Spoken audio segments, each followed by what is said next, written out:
Rhyming కన్నా timing అవసరం. అలాంటి టైమింగ్ అవసరమైతే క్రియేట్ చేసే శక్తి సామర్థ్యాలు అమెరికా సొంతం. తాజాగా ఉక్రెయిన్తో చేసుకున్న ఖనిజ ఒప్పందంలోనూ సరిగ్గా అలాంటి టైమింగ్నే ఫాలో అయింది అగ్రదేశం.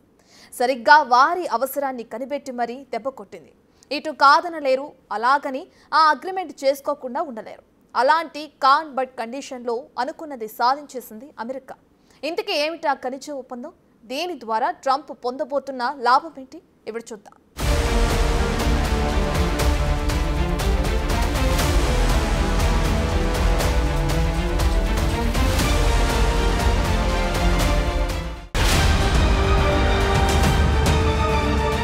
యుఎస్ ఉక్రెయిన్ మధ్య ఖనిజ ఒప్పందం ఖరారు.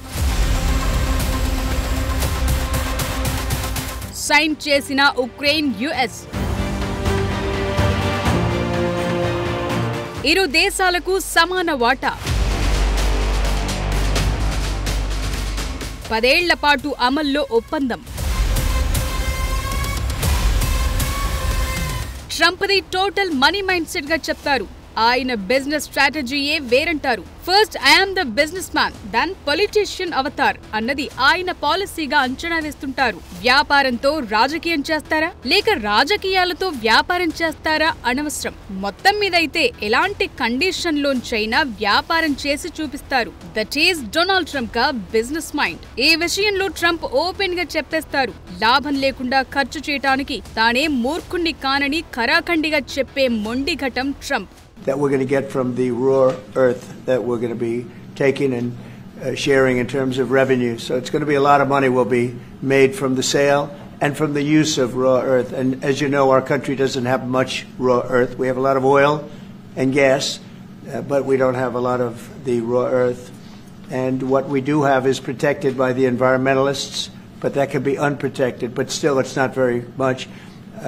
They have among the best in the world in terms of raw earth. So we're going to be using that, using it for all of the things we do, including AI. సరిగ్గా అలాగే Ukraine లో Trump ఒక mining dump ని ఒడిసి పట్టేశారు. గత కొంతకాలంగా Ukraine లోని ఒక ఖనిజ సంపదపై కన్నేశారు ట్రంప్. దాన్ని చేజిక్కించుకోవటం ఎలా అన్న ఆలోచన మధించారు. ఫైనల్ గా ఒక లింక్ పెట్టారు. మీకు యుద్ధం ఆగటం కావాలా? శాంతి స్థాపన జరగాలా వద్దా? అయితే మాకు మీ దేశంలోని ఖనిజాలపై హక్కులివ్వాలన్న మెలిక పెట్టారు ట్రంప్. పాపం ఉక్రెయిన్ది విధిలేని పరిస్థితి. దానికి తోడు దేశ పునర్నిర్మాణం అత్యవసరం. దీంతో చేసేది లేక ట్రంప్ చెప్పిన చోటల్లా సంతకాలు పెట్టడానికి సిద్ధమైంది Ukraine.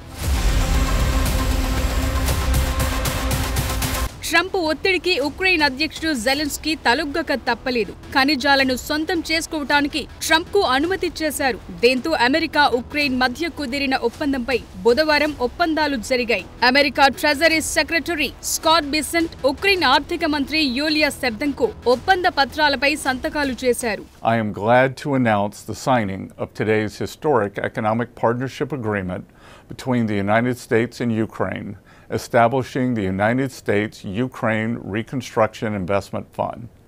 This partnership allows the United States to invest alongside Ukraine to unlock Ukraine's growth assets, mobilize American talent, capital, and governance standards that will improve Ukraine's investment climate and accelerate Ukraine's economic recovery.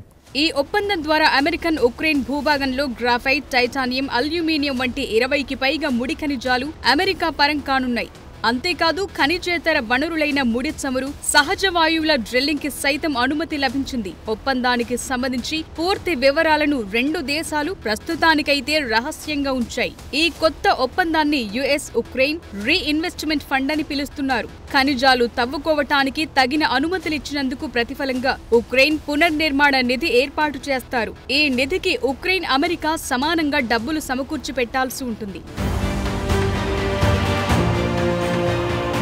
2 నెలల క్రితమే ఈ ఒప్పందాలపై సంతకాలు జరగాల్సి ఉంది. కానీ ఆగిపోయింది. అప్పట్లో white house లో ట్రంప్, జెలెన్స్కీ మధ్య మీడియా సమక్షంలో తీవ్ర స్థాయిలో వాగ్యుద్ధం జరిగిన సంగతి తెలిసిందే. ఒకరిపై మరొకరు అరుచుకున్నారు కూడా.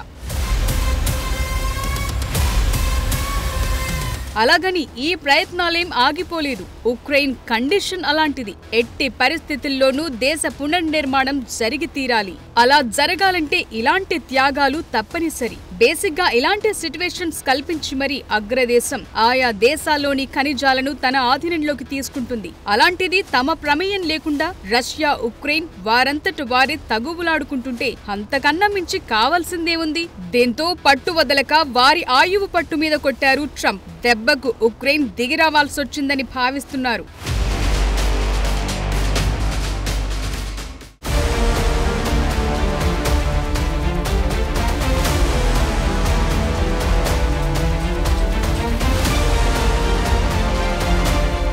చైనాపై భారీ ఎత్తున విధించిన సుంకాలకు ఉక్రెయిన్కి ఉన్న లింక్ ఏంటి? ఉక్రెయిన్తో చేసుకున్న ఈ మైనింగ్ అగ్రిమెంట్ ద్వారా యుఎస్ చైనాకు ఎలా నష్టపరచబోతుంది? ఉక్రెయిన్లో ఉన్న ఖనిజ విలువ ఎలాంటిది? ప్రపంచవ్యాప్త దేశాలతో పోలిస్తే ఈ దేశంలోని ఖనిజ విలువల శాతం ఎంత? ట్రంప్ పట్టుబట్టి సాధించిన ఈ ఖనిజ ఒప్పందం ద్వారా మారబోతున్న అంతర్జాతీయ పరిణామ క్రమాలు ఎలాంటివి? Have a look.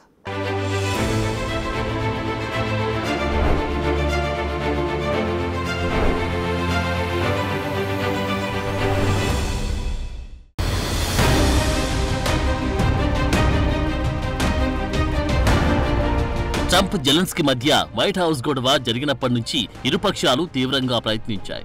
ఎట్టకేలకు ఒప్పందం కుదిరింది. ఈ ఒప్పందం 10 ఏళ్ల పాటు అమల్లో ఉంటుందని అంటారు ఉక్రెయిన్ ప్రధాని డెనిస్ షమిహాల్. ఖనిజాల తవ్వకం ఆదాయంలో సమాన వాటా లభిస్తుందని అన్నారు.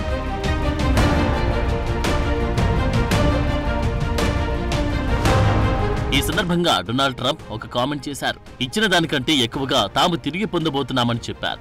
బుధవారం మీడియాతో మాట్లాడిన ట్రంప్ పెట్టిన పెట్టుబడికి తగిన ప్రతిఫలం పొందలేని మూర్ఖుడిగా తాను ఉండదలుచుకోలేదన్నారు. ఒక చోట డబ్బు ఖర్చు పెట్టినప్పుడు లాభపడాల్సిందేనంటారు ట్రంప్. మరోవైపు ఉక్రెయిన్ ప్రభుత్వం సైతం ఈ ఒప్పందాన్ని స్వాగతించింది. ఇది సమాన అవకాశాలు గల గొప్ప అంతర్జాతీయ ఒప్పందమని అభివర్ణించింది. భవిష్యత్తులో తాము అమెరికా సైనిక సాయం పొందడంలో అత్యంత కీలకం కాబోతుందని ఆకాంక్షించింది. అమెరికాతో తమ బంధం మరింత బలపడాలని కోరుకుంది ఉక్రెయిన్. అమెరికాతో కలిసి ఒక నిధిని ఏర్పాటు చేసి తమ దేశంలో అంతర్జాతీయ పెట్టుబడులను ఆకర్షించనున్నామని అంటుంది ఉక్రెయిన్.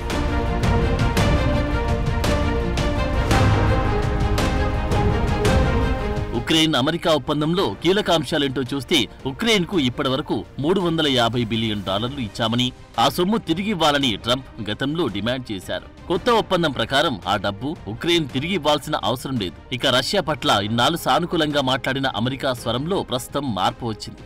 యుద్ధాన్ని ముగించే దిశగా రష్యాపై ఒత్తిడి పెంచబోతుంది.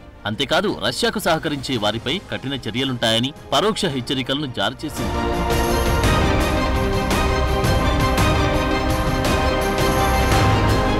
ఖనిజాలను తవ్వుకునే అవకాశం అమెరికా ఇచ్చినప్పటికీ వాటిపై యాజమాన్య హక్కులు ఉక్రెయిన్కే ఇచ్చారు. యూరోపియన్ యూనియన్లో చేరాలన్న ఉక్రెయిన్ ఆకాంక్షలను ఇకపై యుఎస్ అడ్డుకోదు. ఏయుతో పాటు ఇతర దేశాల నుంచి పెట్టుబడులు, సాంకేతిక పరిజ్ఞానం స్వీకరించడానికి అమెరికా సహకరిస్తుంది. అమెరికా నుంచి సైనిక సాయం యథాతథంగా కొనసాగే అవకాశం కనిపిస్తుంది. అయితే ఉక్రెయిన్ భద్రతకు అమెరికా పూర్తి గ్యారంటీ ఇవ్వడం లేదు.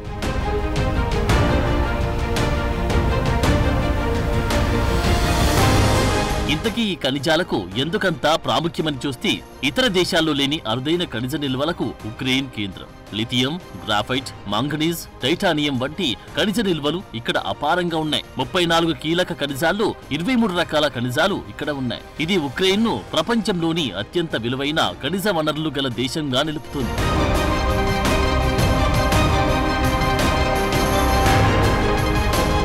ప్రస్తుతం కాలానికి అవసరమైన ఎలక్ట్రిక్ వాహనాలు, విండ్ టర్బైన్లు, సౌర ఫలకాలు, శక్తి నిల్వల వ్యవస్థలతో పాటు ఎలక్ట్రానిక్ పరికరాలు, ఆయుధ తయారీకి అవసరమైన లిథియం, కోబాల్ట్ వంటివి ఉక్రెయిన్లో పుష్కలంగా లభిస్తాయి.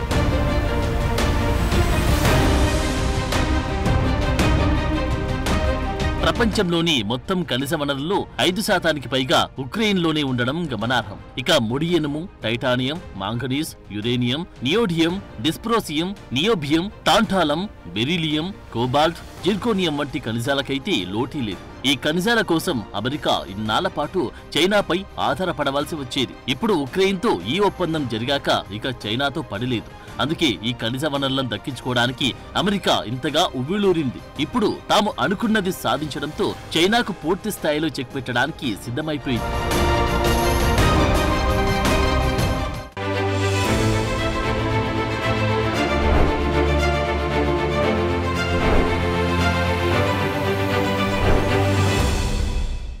ఉక్రెయిన్తో అమెరికా చేసుకున్న ఈ ఒప్పందం కారణంగా చైనాకు పెద్ద ఎత్తున దెబ్బపడనుందా అంటే అవుననే తెలుస్తుంది.